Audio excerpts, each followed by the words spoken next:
Hello, I'm John Grom, and welcome to our 87th Right and Left Discussion Forum. We hold our discussions twice monthly to demonstrate how open-minded discussions of contentious topics can lead to expanded knowledge and the discovery of common ground. The topic today is, our panel will discuss the concept of a fair tax. And the panel beginning on my left is Patty Haskins, retired math teacher and member of the Wadsworth City Council. On her left is Bryan Laubaugh, president of R&B Financial Services. On his left is Dr. Ronald Chamberlin, a retired senior research chemist. On his left is Jerry Ritzman, chairman of the board of Ritzman Pharmacies. Patty, once again in this election cycle, we hear one of the candidates for president call for the rich to begin paying their fair share of income taxes. But they never mention what is fair or who is rich. Records show that people in the top 5% of incomes, and I think you would have to agree those people would probably be rich, pay over 50% of all the taxes, even though they report less than 1/3 of income. Should they pay more or less? What's fair?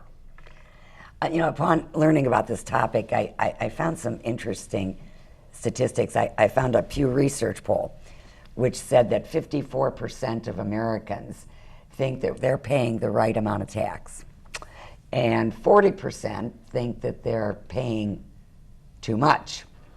It also stated in the poll that 60% of Americans feel that the rich don't pay enough. So that seems to be Excuse me, what percentage is that? 60%. I think the rich is not paying enough. I think it boils down to your definition of rich. That figure of over half the taxes, when I looked at it, I'm not sure it's 5%, because what that accounts for is people with an income over $250,000 pay 50% of the taxes. So, if you're a family of 4 or 6 or 8, if you're making under 50,000, 250 sounds like a lot. I think more what people are addressing are the millionaires, multimillionaires, and the billionaires, and that top 1% where there is concern about the tax rate that they are paying. When the CEO of a company is paying a lower effective tax rate than the administrative assistant that works for him, there comes to be some concern. Obviously, this came to attention of a lot of people this past week when the tax returns for Donald Trump were put out for the 1 year, and he showed close to $1 billion in business losses that actually weren't his personally. They were investors that lost the money, but because of that, he was able to pay nothing in federal taxes, and possibly, we don't know because we haven't seen the other tax forms, pays nothing or has paid nothing for 20. And of course, he says that makes him smart, which I question that only because I'm sure he has somebody else doing his taxes. I doubt he is doing them himself, so he maybe has a smart accountant.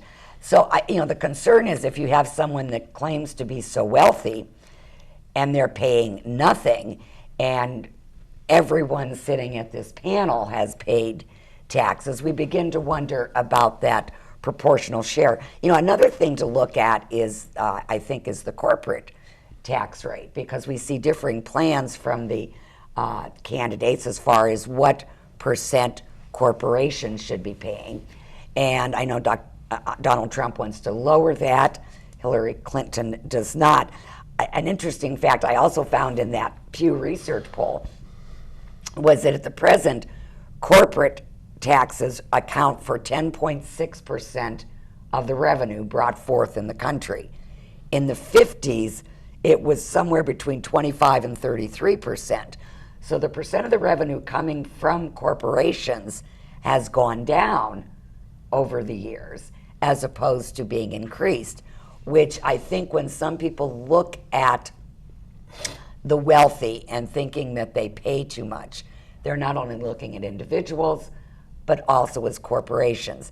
Now, what is fair is something that I can't answer. I don't know if 18% is fair, 20% is fair.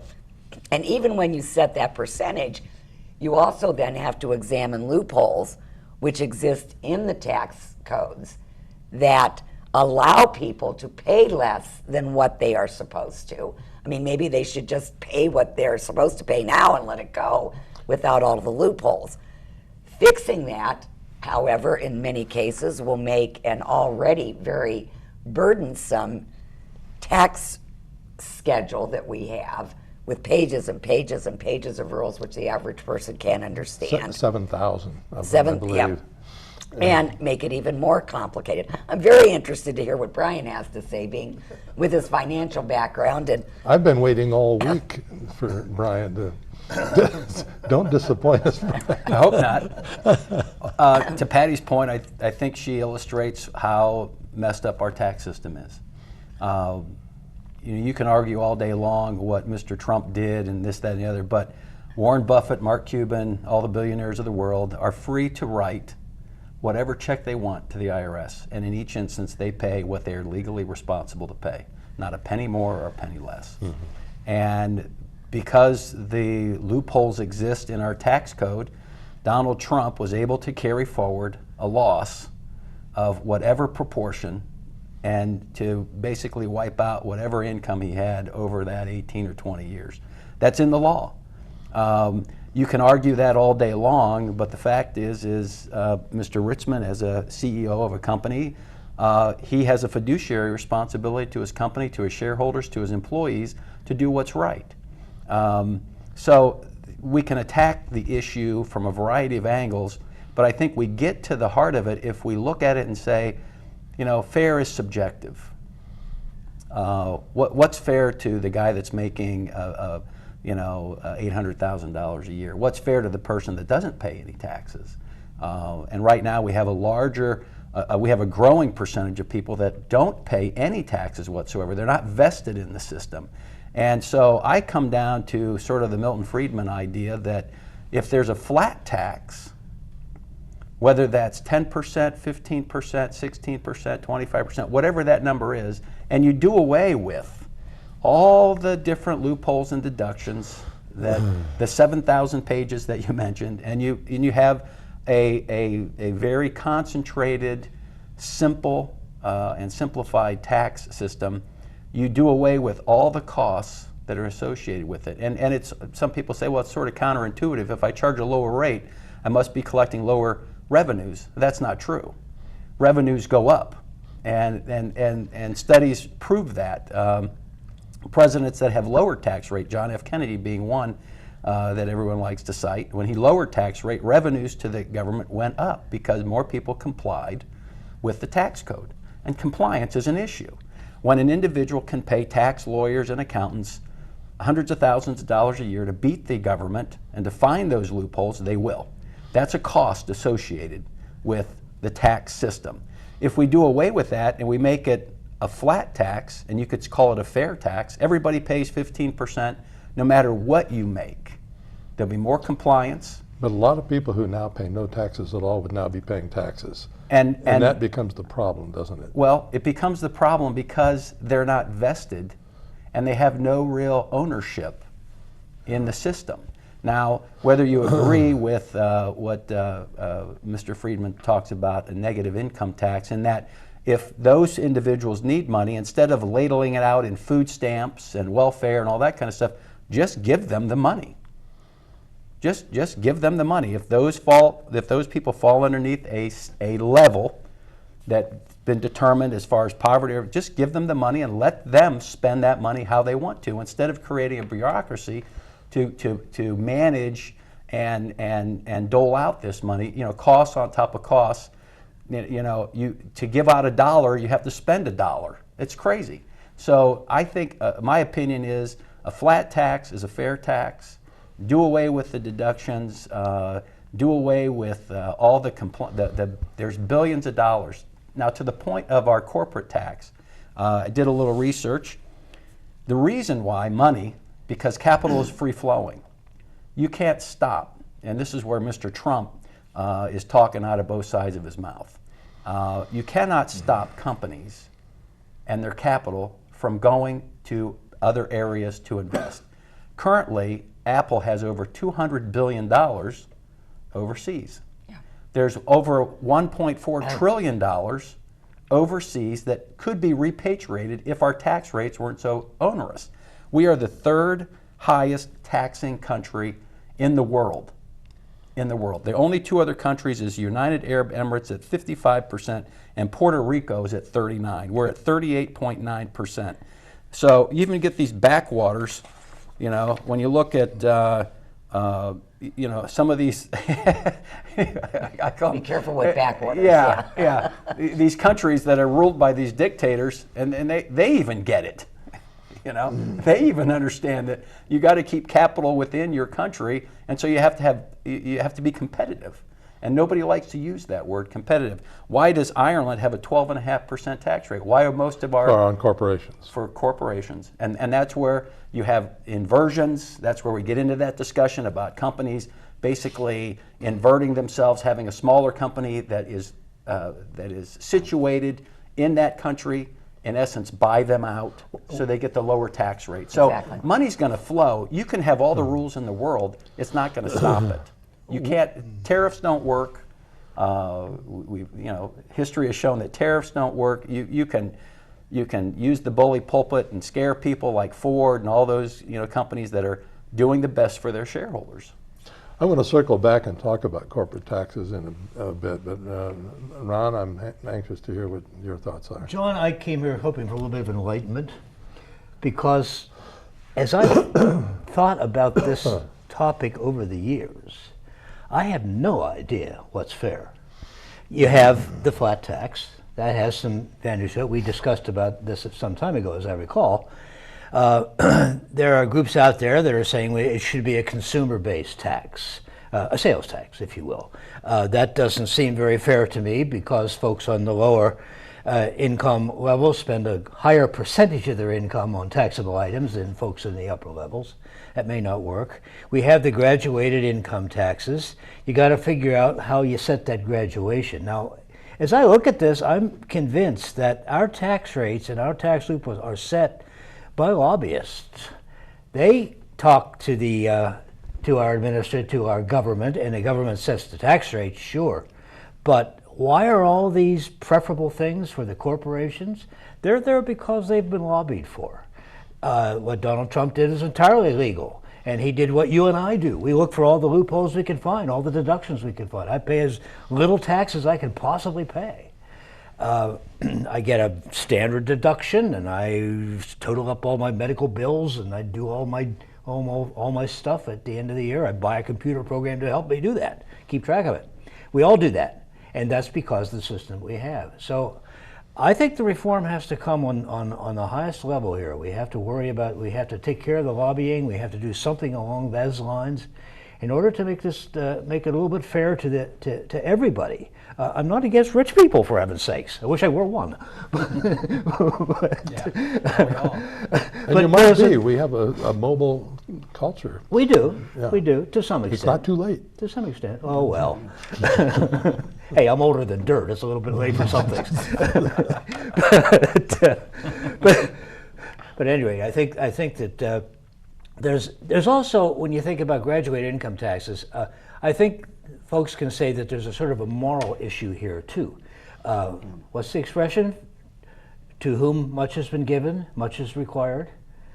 And perhaps there's some of that thinking as to why you see a person who's in the top 1% is paying what you don't think is their fair share of taxes. As Bryan says, fair is relative. Fair is what you think it is. It's the word given that's going to be negotiable in that quotation, yes. Yeah.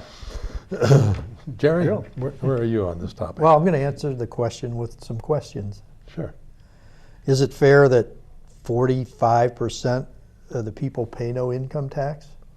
Is it fair that only 54.7% of the citizens pay federal income tax? Is it fair that the richest 20% pay 87% of the income tax? Is it fair that the second richest 20% pay 12.9% or 13% of the income tax?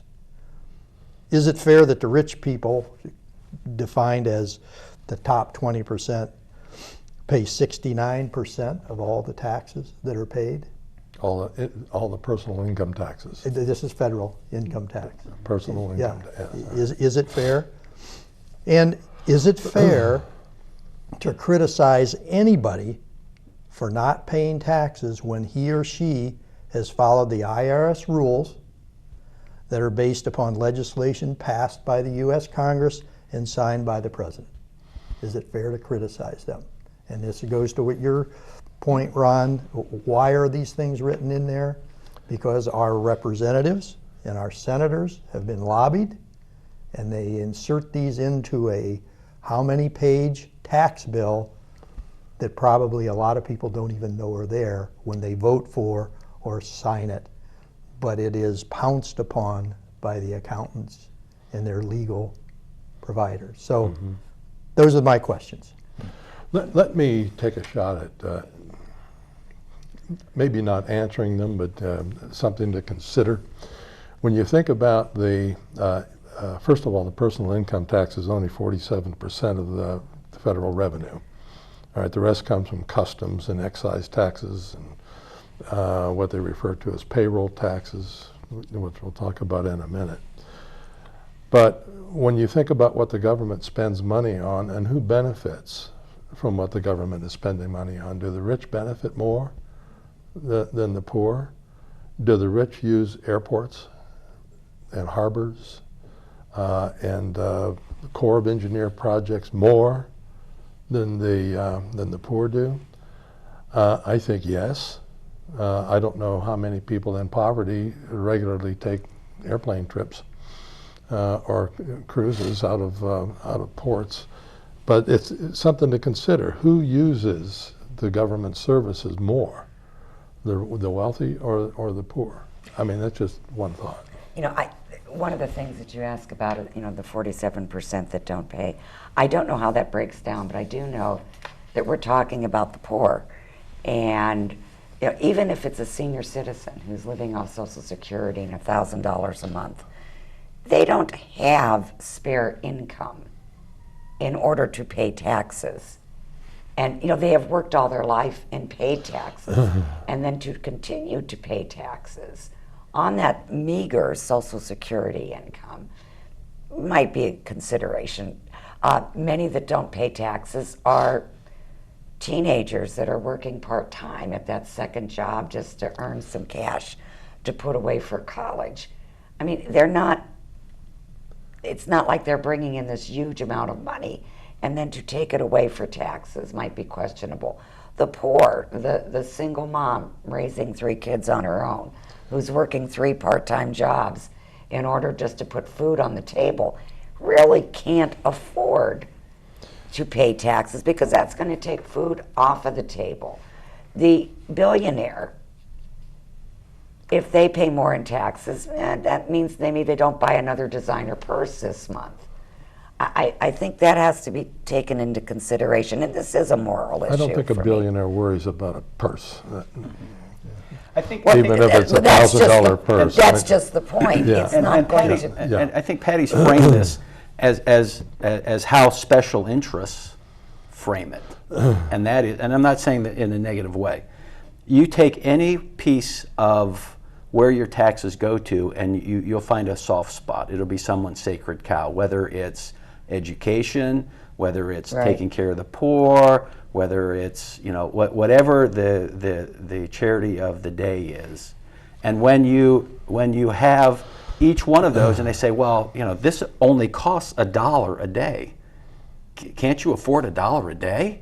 Well, yeah, I can afford $1 a day. But when you start stacking all those Dollars. programs on top of each other and look at the total bill, it's like, whoa, wait a second. Where do we begin to cut? So we all have to sort of take our sacred cows and say, okay, what can we do to create a system? And I think we're to the point where we probably need to start over with the tax system. We can't just go in and tinker with it. We've been doing that for the last 50 years, and look at the mess we're in. It just gets worse. It gets worse, because there's a conflict of interest. Our congressmen and senators, that's their job. That's part of their job. You're going to work them out of a job. So why don't we take a look at it and say, hey, how can we do it better? How can we take care of the poor? How can we spend our money more efficiently? And look at it from a clean sheet of paper. We talk about the poor not paying taxes at all. 47% don't pay any taxes. Absolutely not true. They're not paying any personal income tax. Right. But everybody is paying. I mean, the poor don't get a break at the gas pump. They have to pay the taxes for buying the state taxes on gasoline. They go into the convenience store. They're paying sales tax on things. They're paying a lot of money. But get this: the 3%, or the 3-job person that Patty mentioned, is paying 12.4% in. Well, I don't know the name of it now. It used to be FICA. But it's Social Security and Medicare and all. They're paying 12.4% on each paycheck that the person gets. Now, we say, and this is the political ruse, is no, you're only paying 6.2%. The employer pays the other 6.2%. Not true. If the employee didn't earn it, the employer couldn't have paid it in the first place. So it's 12.4% taxes. And all these other taxes. So everybody is being taxed. Here's the problem with the argument, though, is that if you took all of the money of all those people you deem wealthy, all the billionaires, you took all you confiscated 100% of their income, you'd run our government for like a week. It's just we're so far down this road that you can't have. We have to do something different, because you can't confiscate. You can't go back to the 90%, 95%, because it won't get you there. It just won't get you there. But we have to grow that revenue stream. As a politician, you can always attack the rich because they're in the minority. It's easy. And the majority would love to take whatever they can from the minority. That's how democracy works. But I wanted to circle back to corporate taxes a little bit. Actually, you said they're what, 30 what percent? 38. We're right now at 38.9%. Our top corporate tax rate is 38.9, only to be outdone by the United Arab Emirates at 55% and Puerto Rico at 39%. So this 25% number that gets tossed around is false. Yeah. And is that an absolute? They have to pay that, or does that get? This is their top corporate tax rate. Is that the blended rate may come to 25. Right. The blended rate. Okay, that's what I was. What is the blended rate? Well, on your first part of your profits, you pay a lower percentage. Right. The top tranche or whatever, you're paying the 38. So that's the marginal rate. So yeah, that's the marginal rate. So if you blend it, it comes to 25. Okay. Some corporations will, with state and federal income tax, pay up to 40% of their profits in tax. I was a finance major in college, and back in the 60s, when we were working on finance problems, we always considered 50% to be the rate on income for corporations. 50%. Well, it's a lot lower than that now.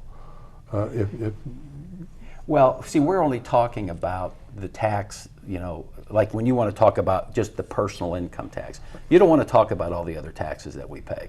The fuel taxes that we pay, cigarette taxes that people pay, the sales taxes that we pay, the real estate taxes that we pay. The list goes on. The burden, I understand. The burden is quite large. So on a corporation, we can have Jerry talk for probably 3 programs about the taxes that his business pays on top of this corporate tax. So you can't get the economic principle is pretty solid that money will flow, and you can't stop that money from flowing. Donald Trump can say whatever he wants to say, but you will not stop capital from flowing out of this country because of this particular issue. You can disincentivize it, though, I would imagine. But General Electric has a building full of corporate tax attorneys Absolutely. that will make sure that they will comply, but they will pay exactly like Ron said. They will pay what they are legally responsible paying. And if they have to move GE to Ireland, if they have, I mean, look at what GE just went through with the state of Connecticut. You know, GE's basically decided they're going to move. And when you look at Ohio, we're number 44. Number 44 when it comes to our taxes that we pay. Other states, and you know, why do companies move to Florida? Why do we have people that move to Florida and Virginia and Texas and all? It's one of the reasons is the tax rate. Well, you know, one candidate has proposed that the taxes be lowered even on the wealthy. And when you talk about fair, I know that there are many that are looking at saying, why do they need more of a break? I don't know how anybody feels about that. There's a controversy too. I'm thinking of the personal income tax rates in the state of Ohio. Governor Kasich has continually tried to drop that rate on the grounds that this will basically trickle down and create more universal wealth. Other states which have gone the opposite are doing better than we are. And there's criticism and controversy on both sides there. And I don't know the answer to that. I'm happy to pay less income tax in the state of Ohio, personally. I don't think I've paid any for the last few years, or very little. I always get a refund anyway. So I don't know. Is this true? Just lowering the taxes is going to increase your economic well-being? I think it's a start. Well, I think it will, to the point that it is going to make available more investment capital for job creation. One of the things that I have to ask myself every time I hear somebody talk about raising taxes on the wealthy, how do you create jobs by taking investment capital out of the economy? I just don't know. But that we're going to have to end it right there. And we're going to end with a quote, and I have no idea where this came from. I thought I knew, but taxing the public is like holding a goose by the neck. You want to hold it tight enough to control it, but not so tight that you strangle it. I thought that was Alexander Hamilton, but I'll take credit for it now because I don't know who said it. I've actually seen that quote. Have you? I have Yes. too, but I don't And remember. it was a religious figure. You, I thought it was Stalin. no. And sometime, I think around the French Revolution. Is that right? Well, Yes. thank you very much. And we're over.